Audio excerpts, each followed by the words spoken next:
16ই December বিজয় দিবসের উৎসব তো হয়ইনি, উল্টে পাকিস্তানের আর্মি জেনারেল তিনি বারবার আসছেন বাংলাদেশে এবং বিভিন্ন আলাপ আলোচনা হচ্ছে। এই ঘটনাটা একটু বিস্তারিত জানতে চাইবো যে মোট কতবার এলেন তিনি। 5ই আগস্টের পরে এটা খুব সম্ভবত আপনার সামটাইমস ইন অক্টোবরের শেষ দিকে হবে। তখন আমার কাছে একটা সোর্স আমাকে বেশ কয়েকটা ডকুমেন্টস পাঠান, ভেরি ইন্টারেস্টিং ডকুমেন্টস। সেই ডকুমেন্টস গুলোতে আমি আসলে দেখতে পাই যে এর আগে দুজন অফিসার অগ্রবর্তী দল থেকে বেশ কয়েকজন আর কি প্রতিনিধি দল আপনার বাংলাদেশ সেনাবাহিনী এই মুহূর্তে যাকে আমি আসলে বলি যে জঙ্গি দলের প্রধান, যে হিজবুত তাহরির কিংবা জামাত ইসলামীর সাবেক সদস্য, তার সাথে এসে ব্যক্তিগতভাবে দেখা করে এবং বাংলাদেশের বিভিন্ন জেনারেলদের সাথে তারা দেখা করতে চায় এটা অগ্রবর্তী দলের অংশ হিসেবে।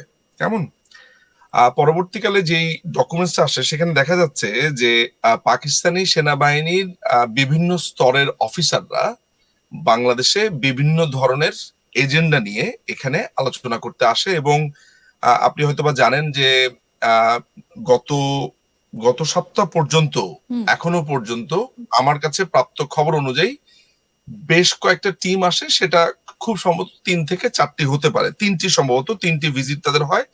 এবং সাম্প্রতিক সময় যে D8 সম্মেলন যেটা হলো এবং তার আগে যেই আমেরিকাতে যেই সম্মেলনটা হলো যেটাতে ইউনুস সেখানে, আপনি জানেন যে পাকিস্তানের যে প্রধানমন্ত্রী পাকিস্তানের এখন যে প্রধানমন্ত্রী আছে এটা D8 সম্মেলন না, পাকিস্তানের যে প্রধানমন্ত্রী শাহবাজ শরীফের সাথে তখন ইউনুসের দেখা হয়। এই ভিজিটটা তো সম্ভবত হয়, বাট এই ভিজিটের কথাটা আমি জানি না। সেই সময়টাতে তাদের সাথে খুবই ওপেনলি আলোচনা হয়েছে যে বাংলাদেশের দুটো জিনিসে আলোচনা হয়, সেটা হচ্ছে যে বাংলাদেশের সেনাবাহিনী বা পাকিস্তানের সেনাবাহিনী বাংলাদেশে বিভিন্ন রকম ভাবে প্রশিক্ষণ দেবে এবং আরেকটি হচ্ছে যে পাকিস্তানের সেনাবাহিনী প্রধান বাংলাদেশে ভিজিট করবে। এই হচ্ছে দুটো আপনার আপডেট ছিল। আপনারা জানেন যে বাংলাদেশের সেনাবাহিনী এর আগেও আপনার যে পাকিস্তানের যে বিভিন্ন ঘাঁটি আছে সেখানে তারা প্রশিক্ষণে যেত, এটা খুবই ওপেন ছিল, বাট সেটার পরিমাণ কমে এসেছিল। কিন্তু এখন খুব সম্ভবত বাংলাদেশের সেনারা যেটা পাকিস্তানে আপনার যেটা কমিশন গ্রহণ যারা করে আর কি 2 বছরের জন্য, আপনারা জানেন যে বিভিন্ন ধরনের আদান প্রদান হয় পাকিস্তানের সাথে, সেটির পরিমাণ বাড়ছে এবং কি এজেন্ডাতে আলোচনা করতে আসছে, কেন আলোচনা করতে আসছে সেটা এখনো রহস্যে পরিপূর্ণ। এবং তারা বলছে যে বাংলাদেশে তারা প্রশিক্ষণ দিতে আসবে। কি ধরনের প্রশিক্ষণ, কিন্তু শুধুমাত্র প্রশিক্ষণ দেবার জন্যই কি বারে বারে আসা, নাকি কোনো গুপ্ত আলোচনাও হয়েছে?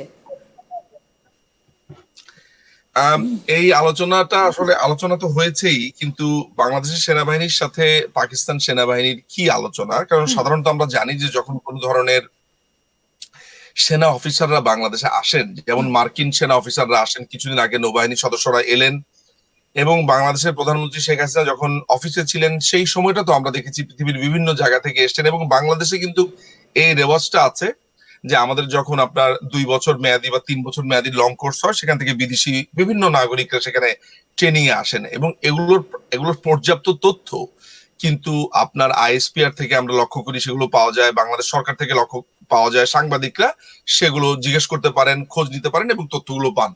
কিন্তু আশ্চর্যজনক ব্যাপার যেটা হলো যে 5ই আগস্টের পর এবারে কিছুই তথ্য দেওয়া হচ্ছে না। 5ই আগস্টের পর জিনিসগুলো অদ্ভুত। সেটা হচ্ছে যে পাকিস্তানি সেনাবাহিনীর অফিসাররা এখানে আসছেন।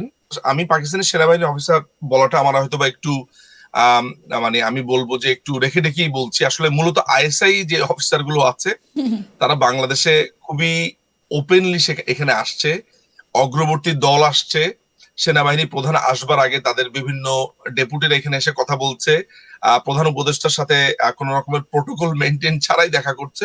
সবকিছু মিলে যেটা হচ্ছে সেটা হচ্ছে যে কেন আসছে, কি কারণে আসছে, সেটা যেমন জাহাজের ব্যাপারটাকে গোপন রাখা হয়েছে, জাহাজের আসার ব্যাপারটা, সেখানে কি দ্রব্যাদি কি পণ্য আছে, একই ঘটনা আমরা এই পাকিস্তানি অফিসারদের ক্ষেত্রে, পাকিস্তানি সেনাবাহিনী অফিসারদের ক্ষেত্রে লক্ষ্য করছি। আচ্ছা, এই যে অফিসাররা বারবার করে আসছেন এবং তারপরে কি বাংলাদেশের সেনাবাহিনীর মধ্যে কোনো পরিবর্তন লক্ষ্য করা গেছে? কারণ একটা তো যোগসাজশ কিছু হয়েছে, একটা যে আলোচনা হচ্ছে কিছু, সেটা তো স্পষ্ট, কিন্তু তার পরের পরিস্থিতিটা কি? যেমন ধরুন কারোর সাথে কোনো এক রাষ্ট্রনায়কের সাথে কোনো এক রাষ্ট্রনায়কের বৈঠক হলো, তারপর তো তাদের পরের স্টেপগুলোতে বোঝা যায় যে তাদের আলোচনা কতটা ইতিবাচক হলো বা কি হলো, কোন পথে তারা যাবে, শরীরী ভাষা, তাদের কাজের ধরন, কোনো রকম পরিবর্তন কি লক্ষ্য করা যায় তারপরে বাংলাদেশে? আমি আমি এখনো পর্যন্ত বাংলাদেশে পাকিস্তানি অফিসাররা বা বাংলাদেশে সেনাবাহিনী পাকিস্তানি সেনাবাহিনীরা কি প্রশিক্ষণ দিবে, এই যে ঘোষণা, আপনি জানেন যে আপনার যে এমএসএন এর নিউজেও কিন্তু এই জিনিসটা সামনে এসছে। তারা একটা দীর্ঘ সময় পরে বাংলাদেশে প্রশিক্ষণ দিতে আসছে, ট্রেনিং দিতে আসছে। দেখেন, এগুলো খুবই গুরুত্বপূর্ণ নিউজ, এগুলো অত্যন্ত জাতীয় নিরাপত্তার জন্য প্রশ্ন বটে। সেনসিটিভ কিন্তু ইস্যু। এখনো পর্যন্ত আপনার sensitive issue, definitely sensitive issues, কিন্তু এখনো পর্যন্ত আমরা এই ধরনের কোনো ব্রিফিং আমরা দেখতে পাইনি, রাষ্ট্রের তরফ থেকে বলা হয়নি। কিন্তু এই যে শারীরিক ভাষার কথা যেটা বলছেন বা যেই যেই আলাপটা ওঠালেন, আমি শুধু একজন মানুষেরই শারীরিক ভাষার পরিবর্তন দেখেছি। আমি একজন মানুষকেই আসলে সবচেয়ে বেশি উচ্ছ্বাসিত দেখেছি, সেটি হচ্ছে বাংলাদেশে নিযুক্ত যে পাকিস্তানের রাষ্ট্রদূত রয়েছে সৈয়দ মারুফ আহমেদ।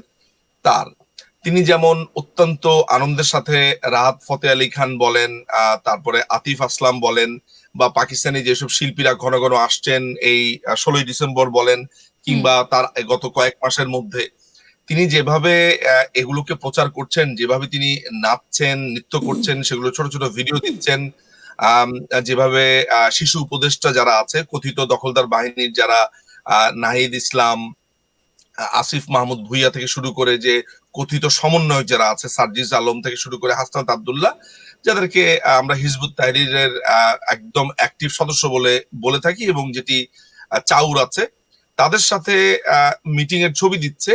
একমাত্র আমি এই উচ্ছ্বাস শুধু এই মারুফ আহমেদের মধ্যেই দেখতে পাচ্ছি। এবং আমি কিন্তু আমি নিঝুম নিশ্চিত বাবু, এটা যে তো খুব মারাত্মক না যে আইএসআই এসে যদি বাংলাদেশের সেনাকে ট্রেনিং দেয়? আইএসআই তো গোটা বিশ্বে একেবারে চিহ্নিত তাদের জঙ্গি কার্যকলাপের জন্য। তারা বাংলাদেশে এসে যদি বাংলাদেশ আর্মিকে ট্রেনিং দেয়, সেটা তো ভয়ঙ্কর একটা ঘটনা। দেখুন, একটা একটা 5ই অগস্টের জঙ্গি হামলার পর থেকে আমরা কিন্তু খুবই পরিষ্কার করে একটা কথা বলেছি, সেটা হচ্ছে যে আমাদের 5ই অনেকগুলো আগস্টের জঙ্গি বড় হামলার কথা মধ্যে আপনি কিভাবে বলছেন? মানে 5ই আগস্ট জঙ্গি হামলা কিভাবে হয়েছিল সেটা? এটি এটি একটি জঙ্গি হামলা হয়েছিল। আমরা বরাবরই এটা এটা বলে এসেছি যে এই জঙ্গি হামলা যে হয়েছিল সেটি তারা নিজেরাই ঘোষণা করেছে। যেমন ধরেন, তাদের যে একজন সমন্বয়ক আছে, সে ওপেন বাংলাদেশের গণমাধ্যমে এসে বলেছে পরিষ্কারভাবে, হাসিব, এটা তার নাম হচ্ছে সম্ভবত হাসিব আল ইসলাম। সে পরিষ্কার করে গণমাধ্যমে বলেছে যে যদি 5ই অগস্টের আগে তারা মেট্রো রেলে আগুন না দিত, তারা যদি পুলিশদেরকে হত্যা না করতো, মানুষদেরকে হত্যা না করতো, তাহলে তাদের পক্ষে এখানে সফল হওয়া সম্ভব ছিল না।